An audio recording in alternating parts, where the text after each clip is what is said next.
Magandang araw po. Narito na po ang magiging lagay ng panahon ngayong araw ng Biyernes, August 23, 2024. At latest update sa bagyong binabantayan ng Pag-asa na nasa labas ng Philippine Area of Responsibility.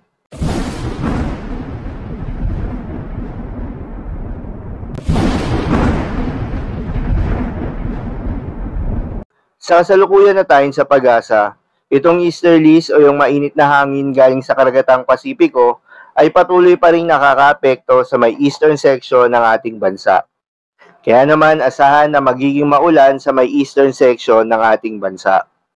Habang sa nalalabing bahagi ng ating bansa ay asahan naman yung maliwalas na panahon, pero asahan rin yung mainit at maalinsangan na tanghali hanggang sa hapon na may mataas na tsansa ng mga pagulan o thunderstorms, lalo na sa hapon o sa gabi, dulot yan ng mga localized thunderstorms.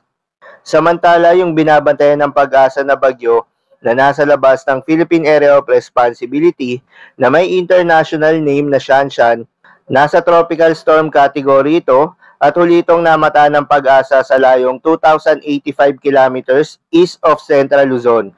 Taglay ang lakas ng hangin na umaabot sa 85 kilometers per hour malapit sa gitna at pagbugso na umaabot sa 100 kilometers per hour. Kumikilos ito ng mabagal pa westward.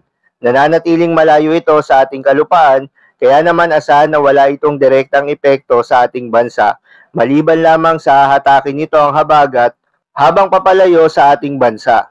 Hindi rin ito inaasahang papasok ng Philippine Area of Responsibility at kung pumasok man ay hindi naman inaasahan na lalapit sa ating kalupaan.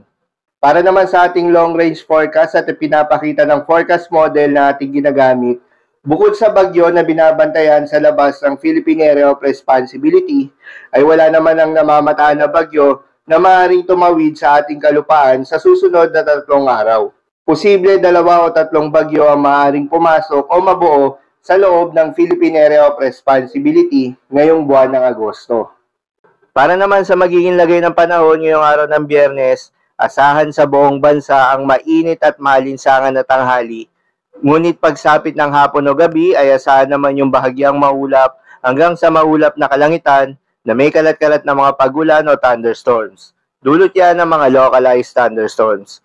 Posible ang mga pagbaha o pagguho ng lupa during severe thunderstorms. Madalas na bobo ang mga thunderstorms na ito tuwing hapon o gabi na nagtatagal ng 1 hanggang 2 oras. Kaya naman mag-ingat sa posibleng mga pagbaha o pagguho ng lupa during severe thunderstorms. Para naman sa lagay ng mga dagat baybayin, ayon sa Pag-asa ay wala tayong nakataas na gale warning sa anumang seaboards ng ating bansa. Kaya naman malayang makakapamalaot yung mga kababayan nating mangingisda at yung may mga maliliit na sasakyang bandagat. Dahil inaasahan yung banayad hanggang sa katamtaman ng mga pagalon. Ngunit iba yung pag-iingat pa rin, lalo na kung meron tayong offshore thunderstorms activity. Asahan pa rin yung tsansa ng malalakas na hangin at kaakibat nito ang bahagyang pagtaas ng mga alon.